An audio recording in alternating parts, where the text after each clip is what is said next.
그 가족명의 건설회사 통해서 그 피감기관으로부터 뭐 천억 원대, 수천억 원대 공사 특혜 수주 의혹을 받고 있는 박 의원 어제 전격적으로 이 탈당을 했는데 이 부당한 정치 공세 모든 의혹을 부당한 이 정치 공세를 하면서 의혹을 모두 부인했어요. 네. 예. 근데 여기에 대해서 국민의힘에서는 그동안 진상위원회가 이제 구성이 돼 있었는데 진상 규명도 없이 징계도 없이 먼저 이렇게 박 의원이 탈당을 해버린 거예요.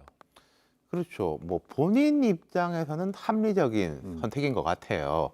당의 부담도 줄이고 자기는 나가서 뭔가 이제 법적인 것은 내가 알아서 증명을 하겠다. 정치 공세다.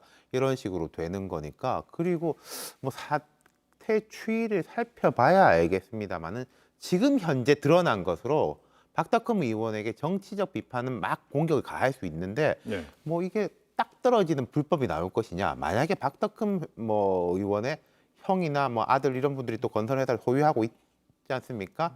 거기를 막 수사나 조사를 해가지고 건설회사가 통상적으로 가지고 있던 어떤 비리들이 나오면은 그건 그대로 문제가 되고 뭐 박덕흠 의원하고 어떤 관계가 있느냐 따져보겠지만은 지금 현재 상황에서 박덕흠 의원은 내가 정치적 비판만 방어한다면은 예. 버틸 수 있다 이런 판단을 한 것 같아요.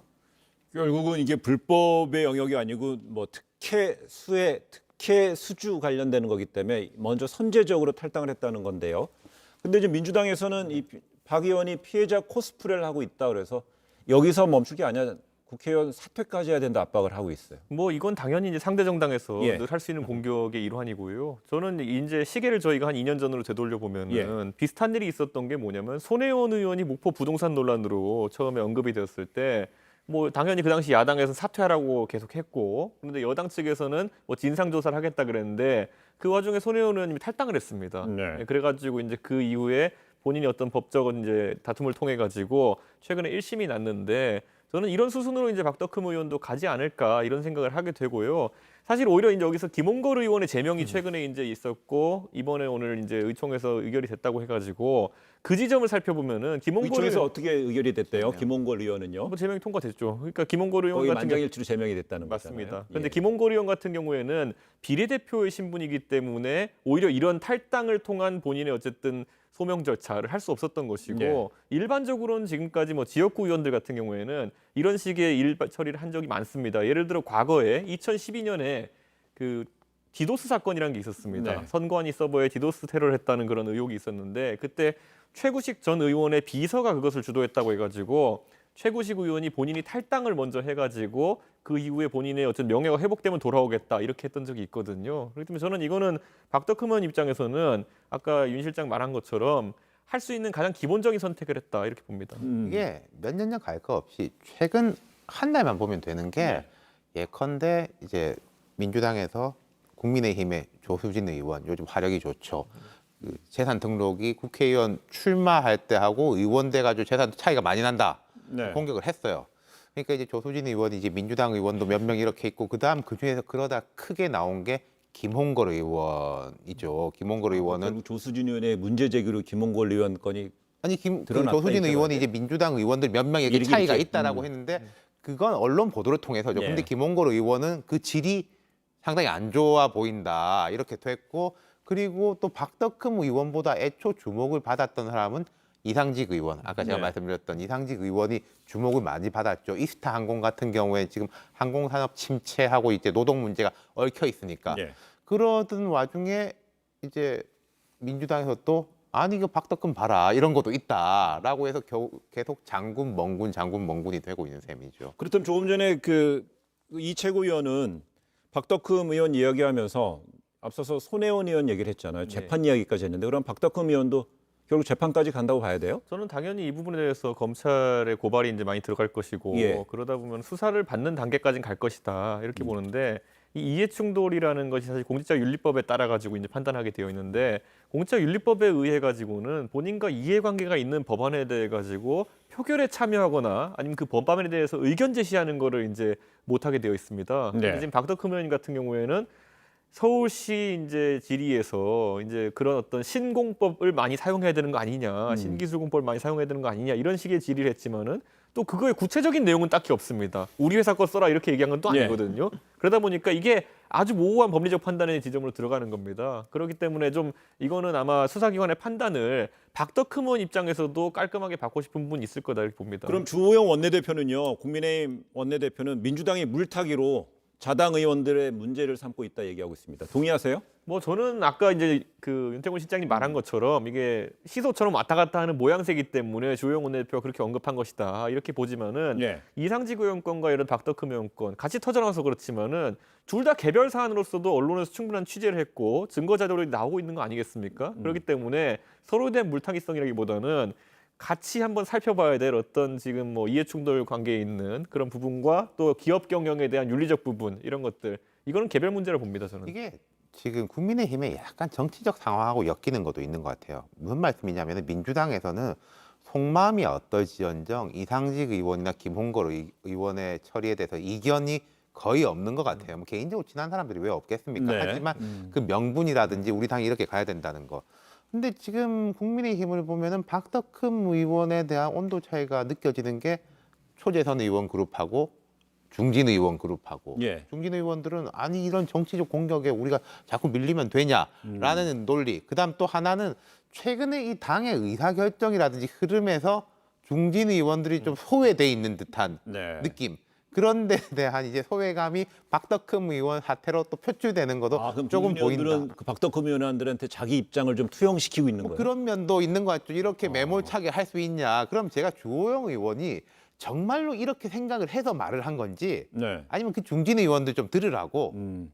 내가 이제 당신들에 대해서 방어막 쳐줄 건 또 네. 쳐주겠다라고 하는 건지 그건 좀 모르겠네요. 그러니까 이게 저는 그래요? 이제 추미애 장관 건이 네. 약간 다른 것 같아 보이지만 어쨌든 자당 소속 인사나 자당에 가까운 인사에게 의혹이 제기됐을 때 여당 같은 경우에는 외과수술적으로 반응합니다. 자기들이 반박할 수 있고 답할 수 있는 거는 반박을 세게 합니다. 나가가지고 뭐 이 말 저 말 안중까지 동원해가지고 합니다. 그런데 지금 이번에 국민의힘 같은 경우에는 박덕흠 의원에게 제기된 의혹이 여러 가지였고 그중에 제가 봤을 때는 크게 문제가 되지 않는 부분도 있습니다. 그런데 그런 부분에 대해서 박덕흠 의원 개인이 기자회견을 하고 거기에 이제 항변을 하는 것이지 당 차원에서 어떤 조직적인 전술이나 이런 건 보이지 않았거든요. 네. 이게 지금 아까 말씀하신 문화의 차이가 이제 나올 수도 있는 것인데 그러다 보니까 지금 이제 뭐 국민의힘 내에서도 우리도 좀 팀플레이 정신이 필요한 거 아니냐는 취지로 언급하시는 분들이 있는데 네. 이건 좀 문화 차이라고 보면 될 것 근데 같습니다. 이제 아까 제가 말씀드린 것처럼 국민들이 생각할 때는 이상직, 박덕흠 이렇게 묶어서 생각을 하고 박덕흠 의원이 뭐 좀 신뢰되는 말씀이지만은 정치적인 막 존재감이 되게 크거나 이런 분은 아니었단 예. 말이죠. 그러면 국민의힘에서 내부적으로는 그렇게 생각할정정 국민들한테 이게 우리가 정치적으로 보호를 해야 되겠다. 예컨대 추 장관 같은 경우에는 아들 문제가 제일 큽니다만은 어쨌든 저쨌든 검찰개혁 이슈하고 결부돼 있는 사람이지 않습니까? 네. 그럼 박덕흠하고 결부돼 있는 정치적 이슈는 안 보인다는 거죠. 그러니까 스크럼 짜기 어려울 거예요. 그래요. 그래서 그러면 과연 이제 그 야당 일각에서는 국회의원들 전체에 다 이해 충돌 자기 상임위하고 관련된 어떤 직업이라든지 갖고 있는 자격증이라든지 이런 어떤 전 직업이랑 비교 이해 충돌 부분을 전수조사하자는 얘기도 있는데 그렇다면 우리 국민들은 이번 박덕흠 의원의 활동에 대해서 이해 충돌에 대해서 어느 정도 동의하고 아니냐 이렇게 여론조사를 해봤더니 이렇게 결과가 나왔어요. 동의한다가 이 정도, 비동의가 이 정도인데 단 그 표본 오차가 4 플러스 마이너스 4.4% 포인트예요. 저는 저 여론조사를 보고 약간 놀랐습니다. 예. 동의하지 않는 사람들이 상당히 많구나. 그거는 박덕흠에 대한 지지라기보다는 국민의힘 지지자들이 요즘 좀 만만치가 않구나. 일단 이런 것도 우리가 방어하고 보자라는 식으로 꽤 결집이 돼 있구나라고 느꼈어요. 사실 네. 통상적으로 저런 도덕적 이슈 같은 경우에는 한 6대 4, 7대 3 이렇게 좀 벌어지거든요. 예. 그런데 저렇게 나왔다. 그게 보면 이거 놀랐어요. 저기예요. 오차 범위 안에 있는 거예요, 거의. 근데 제가 국민의힘에 한 가지 더 조언을 드리자면은 그게 정말로 박덕흠 의원이 죄가 없다라는 뜻이겠냐? 이 여론이 국민의힘 우리가 좀 지지해주겠다라는 거겠냐? 그 후자라고 한다면 그걸 이제 잘 살펴봐야 되는 거지. 저걸 보고 버틸만하다 그렇게 볼 건 아니라는 거죠. 이 의원이 웃어 왜쫙 뭐 실제로 윤 실장 말한 것처럼 네. 정치인이 잘했냐 못했냐로 이제 보통 설문조사를 하게 되면은 못했다 쪽에 무조건 비중이 실리게 되어 있습니다. 이것은 다른 어떤 비위 사실들이 우리가 여론조사했을 때도 비슷하게 나오는 것이고요. 근데 저는 이제 이 이해 충돌이라는 개념이 워낙 어려운 측면도 있습니다. 그러니까 이해 충돌이라는 것이 누구한테 돈을 받았다 네. 이런 부정부패와는 좀 다른 약간 추상적인 개념이거든요. 그러다 보니까 이거는 국민들도 판단하는 데 있어가지고 아까 말했던 것처럼 좀 팀플레이가 정치적 성향에 따라 가지고 이제 답을 하는 경향성도 있는 것 같고. 네. 저는 이 이해 충돌 관련해 가지고 여야에서 이제 뭐 전수조사부터 해서 굉장히 성급한 아이디어들이 많이 나오고 있는데 저는 가는 채로 갈라도 문제이고 이 너무 굵은 채로 갈라도 문제인 이런 이해 충돌 문제에 대해 가지고는 좀 더 신중한 자세가 필요하지 않을까 이게 생각합니다. 되게 어려운 문제가 있습니다. 그러니까 그 사람하고 관련된 상임위 못 가게 해야 된다. 네. 아주 단순하게 생각하면 이거예요. 그렇다면은 법조인 출신은 법사위에 보내지 말아야 되냐? 예를 들어서 의사 출신 이번에 코로나19 전국에서 비례대표로 된 분들 꽤 있지 않습니까? 역할을 했잖아요. 그럼 복지위 보내지 말아야 되냐? 노동운동가 출신은 환노위 보내지 말아야 되냐? 그러면 일이 아예 될 수가 없는 거거든요. 그럼 이게 어떤 좋은 이해 충돌이냐 나쁜 이해 충돌이냐를 또 규정하긴 또 어려울 겁니다. 사업하는 거는 나쁜 이해 충돌. 예. 그럼 아까 제가 법조인 말했지만 법조인은 전문가지만 또 그분이 변호사로서 개인 사업의 영역도 있는 거지 않습니까? 예. 이런 부분을 잘 갈라야 되는 그래요. 거죠. 사적 관계, 의원과 사적 관계에 있는 분들과의 어떤 그 이해 충돌 부분에 대해서는 아주 정치하게 세심하게 어떤 조항 부분 규정이 좀 있어야 될 거라는 얘기가 생각이 들고요.